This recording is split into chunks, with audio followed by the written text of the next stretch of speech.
Nouvelle édition du QG News. Bienvenue à tous. Au sommaire de ce journal, un référendum pour une nouvelle constitution en Centrafrique. C'est officiel. Le président Faustin Archange Touadéra l'annonce dans un message à la nation. Et avec cette réforme, le chef de l'État est soupçonné par ses adversaires de vouloir briguer un troisième mandat. Un changement radical dans tous les domaines, avec en premier lieu l'économie gangrénée par la corruption et les inégalités criantes. Gros plan à suivre dans ce journal sur les attentes des Nigérians s'agissant de la nouvelle présidence qui, comme première réforme, annonce la fin des subventions sur le carburant.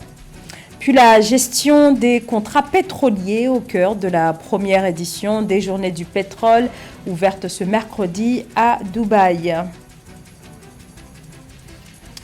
Ousmane Sonko est condamné à 2 ans de prison ferme par la chambre criminelle du tribunal de Dakar. Le verdict est tombé ce jeudi 1er juin. 2 ans de prison ferme pour corruption de la jeunesse et 600 000 francs CFA d'amende. L'opposant sénégalais a en revanche été acquitté des faits de viol dont il était accusé. Le parquet avait requis 10 ans de réclusion criminelle pour viol et 5 ans de prison pour le délit de corruption de la jeunesse. Le délibéré de son procès était très attendu, provoquant ces dernières semaines une grande mobilisation des partisans du président du PASTEF.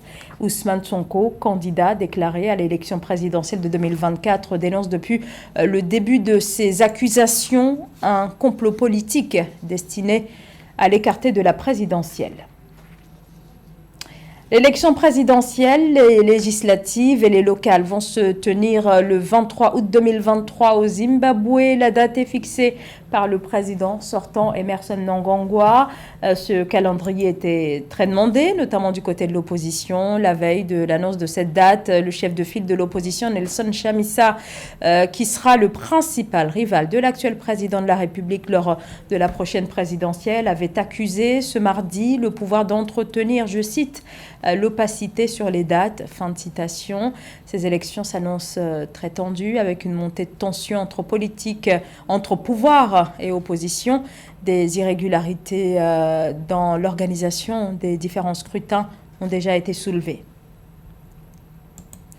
Le président de la Centrafrique, Faustin Archange Touadéra, a annoncé ce 30 mai convoquer un référendum constitutionnel. La date est fixée au 30 juillet 2023 par décret du gouvernement. L'opposition y voit une manœuvre qui permettrait au chef de l'État au pouvoir depuis 2016 de briguer en 2025 un troisième mandat, ce que lui interdit l'actuelle constitution. Nathalie Moore.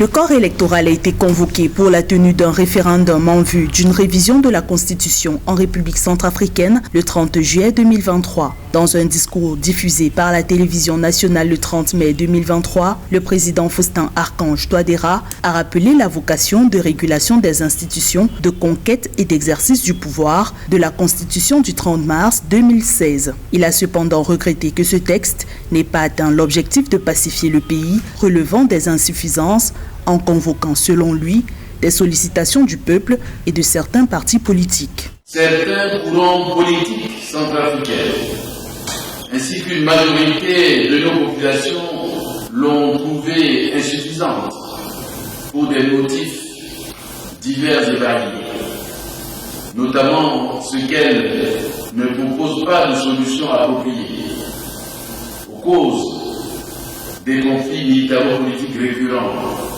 que connaît le pays, qu'elle n'affirme pas clairement la souveraineté de l'État centrafricain, ni l'indépendance nationale, ni le droit à l'autodétermination du peuple centrafricain.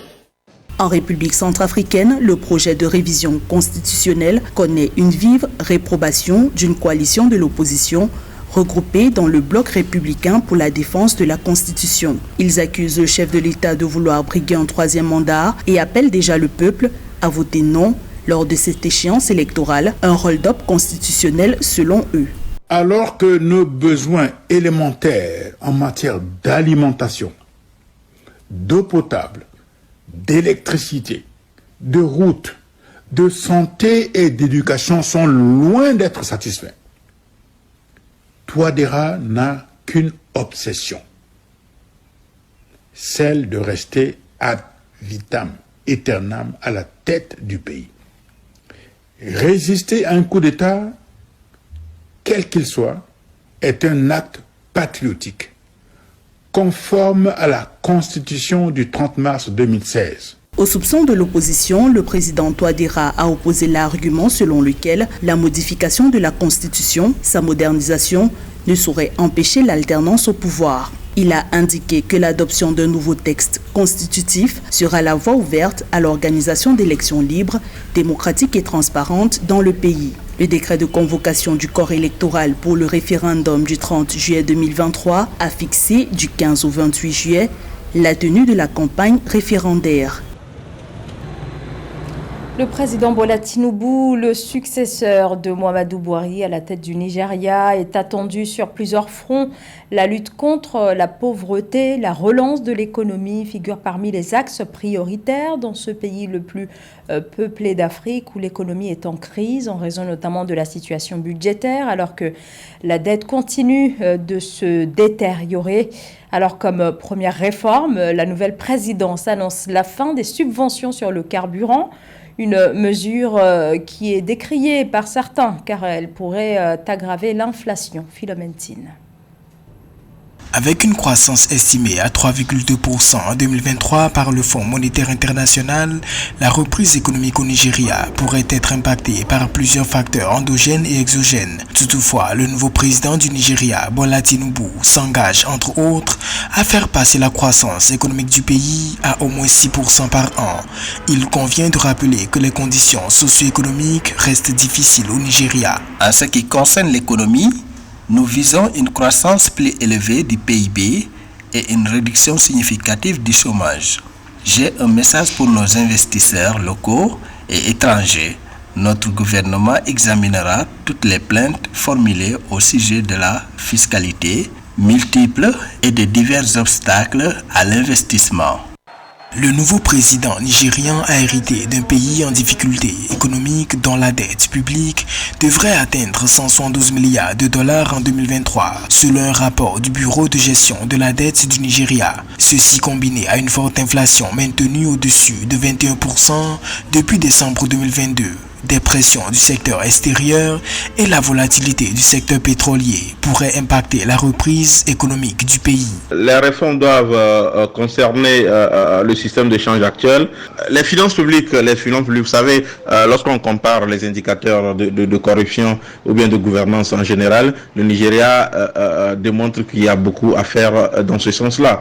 De même que l'inflation, la forte inflation dont on fait face ce pays et l'ensemble des pays africains et nombre de pays dans le monde entier, il va falloir que le Nigeria développe des stratégies pour pouvoir juguler cette inflation et voir dans quelle mesure réorienter la politique de développement du pays pour pouvoir permettre une croissance qui puisse permettre le développement. Bola Tinubu, le président nouvellement élu au Nigeria, entend atteindre ses objectifs de croissance grâce à une réforme budgétaire, une augmentation de la production d'électricité et une amélioration de la sécurité alimentaire.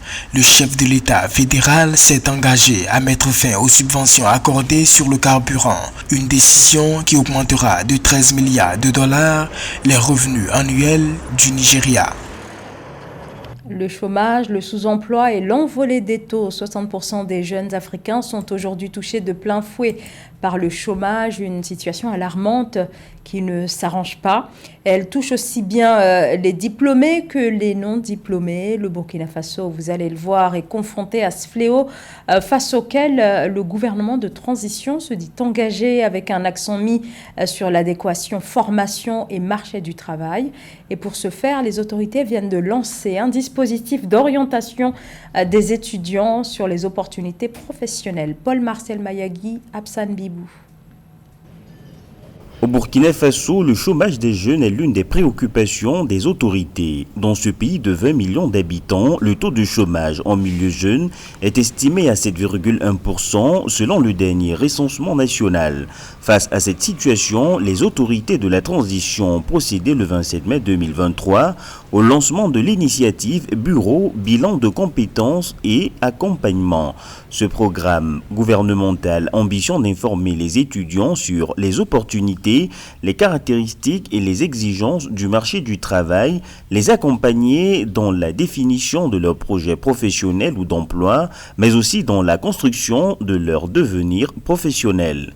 Il s'agira d'avoir dans chaque université un bureau de l'Agence nationale pour l'emploi et chaque étudiant pourra prendre un rendez-vous pour bénéficier d'un accompagnement, pour faire son bilan de compétences et pour obtenir une réorientation ou un accompagnement pour construire un parcours d'insertion avant la fin de ses études. Malgré ce programme d'accompagnement mis sur pied par le gouvernement, l'insertion des jeunes diplômés, en particulier sur le marché de l'emploi, demeure préoccupante. En 2021, l'effectif des étudiants au Burkina Faso s'élevait à plus de 190 000 et selon l'Agence nationale pour l'emploi, seule une infime partie d'entre eux est intégrée dans le circuit formel de l'emploi. Ce décalage dans les chiffres s'explique, selon certains, par l'inadéquation entre la formation et les exigences d'un marché du travail en pleine mutation. Pour pallier le problème, l'État envisage une réforme de la formation universitaire pour une transition des savoirs opérationnels orientés vers l'exercice des métiers à travers l'initiative Bureau de compétences et accompagnement.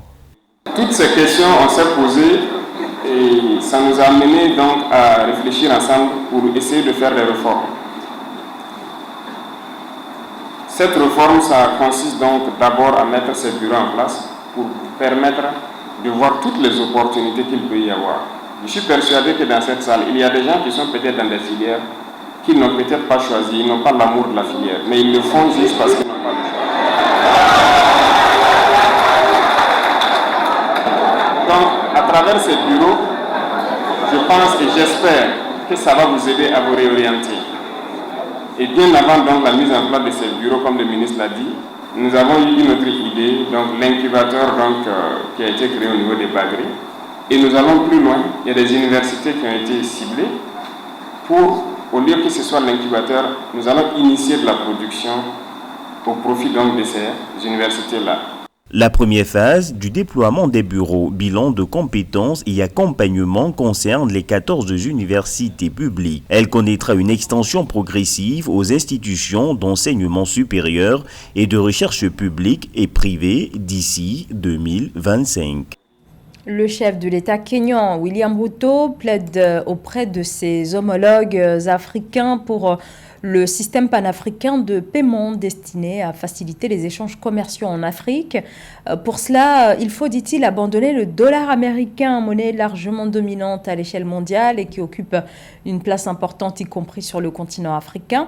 Le président kényan appelle à mettre fin à ce système. Mildred Diamouf. Alors que le dollar américain a atteint son niveau le plus élevé en 20 ans, les actions se multiplient en faveur de solutions africaines. Lors d'un dialogue du secteur privé africain sur la zone de libre-échange continentale africaine, tenu le 29 mai 2023 à Nairobi, le président kényan William Ruto a lancé un appel aux États africains à œuvrer pour l'abandon du dollar américain en adoptant un système de paiement panafricain pour faciliter le commerce sur le continent. We are all subjected to a dollar. Nous sommes tous soumis à un environnement dollar. Pourquoi apportons-nous des dollars au milieu de nos échanges? C'est la question que nous devrions nous poser. Dans cette démarche, nous bloquons tous nos commerçants. Il est impératif que nous recherchions de manière proactive une solution aux disparités des devises et aux obstacles qui en résultent pour le commerce intra-africain.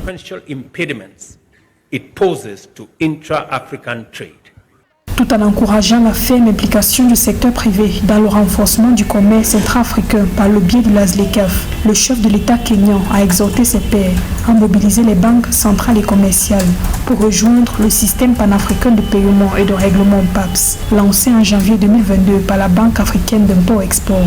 Un mécanisme qui devrait permettre les échanges en devises locales et aux pays africains d'économiser environ 5 milliards de dollars par an en coût de transaction. The dollar has moved from Le dollar est passé de moins de 1% aux États-Unis à environ 5,2%. Le commerce ne peut avoir lieu sans un système de paiement efficace et unifié. Je suggère que nous ayons un mécanisme où nous pouvons régler tous nos paiements, que ce soit entre nos pays ou vers l'extérieur en utilisant nos devises locales. All our payments, whether between our countries or externally, using our local currencies. Plus de 80% des paiements intra-africains passent par l'Europe ou les États-Unis, ce qui entraîne des coûts de transfert et de mise en conformité élevés. Il faut environ 3 à 5 jours pour que le paiement parvienne à la banque du destinataire, avec des frais à chaque étape. Alors que l'appréciation du dollar américain a entraîné un durcissement considérable des conditions financières pour de nombreux pays africains. L'abandon de cette devise et la souscription à un système de paiement panafricain soutiendra considérablement la mise en œuvre de la ZLECAf ainsi que le développement économique, selon le président kenyan. Les journées du pétrole se poursuivent ce jeudi à Dubaï.